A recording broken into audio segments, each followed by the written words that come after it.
You are a ninja in Ninja Gaiden, not to be confused with its beat-em-up arcade counterpart. This is the fast-paced platforming extravaganza that is Ninja Gaiden for the Nintendo Entertainment System. Get ready to go on a perilous journey as the fearless Ryu, not to be confused with Ryu from Street Fighter. Run, jump and fight your way through various stages to save the day, and get treated to some of the greatest cutscenes on the system. Forget Mario and Zelda, this is where it's at. That is, of course, if you can tolerate the intense difficulty.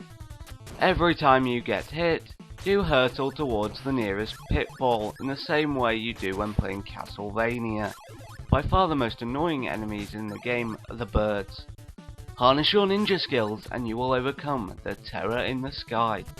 Aside from birds, there are tigers, boxers, swordsmen and many other foes to do battle with.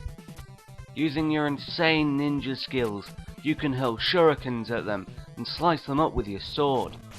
The boss battles are pretty good. They certainly present a challenge.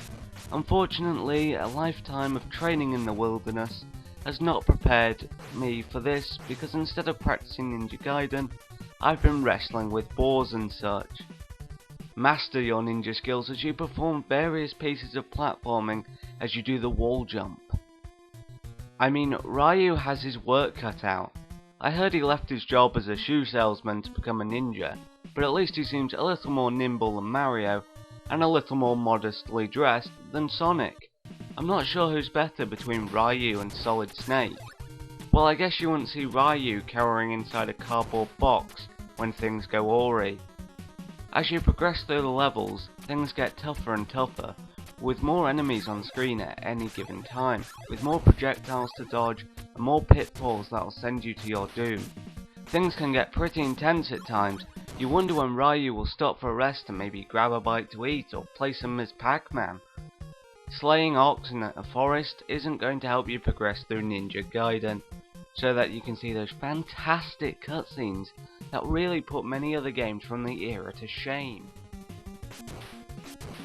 Graphically, the game is very impressive, the music is exhilarating, the levels are very well designed, and they all look different from one another.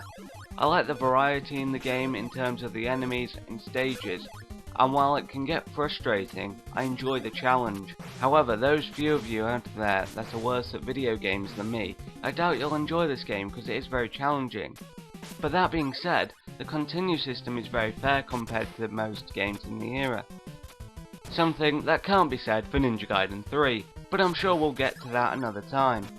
The infinite continues are particularly good for when you start playing the game and you're getting battered, because it's irritating to constantly have to restart from level 1 and work your way back up to level whatever the heck you were on, just to get another crack at tackling the boss, or something.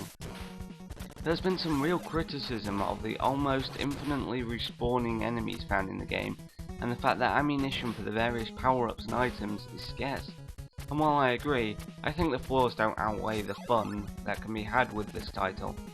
Ninja Gaiden is an exceptionally fun game for the NES. The game is also exceptionally challenging, but it certainly balances out well and remains one of the best titles for the system, right up there with games such as Super Mario Bros. Titles. The sequels are pretty good too, and I'll probably get around to reviewing them at some point because they are good games too, and definitely deserve some attention.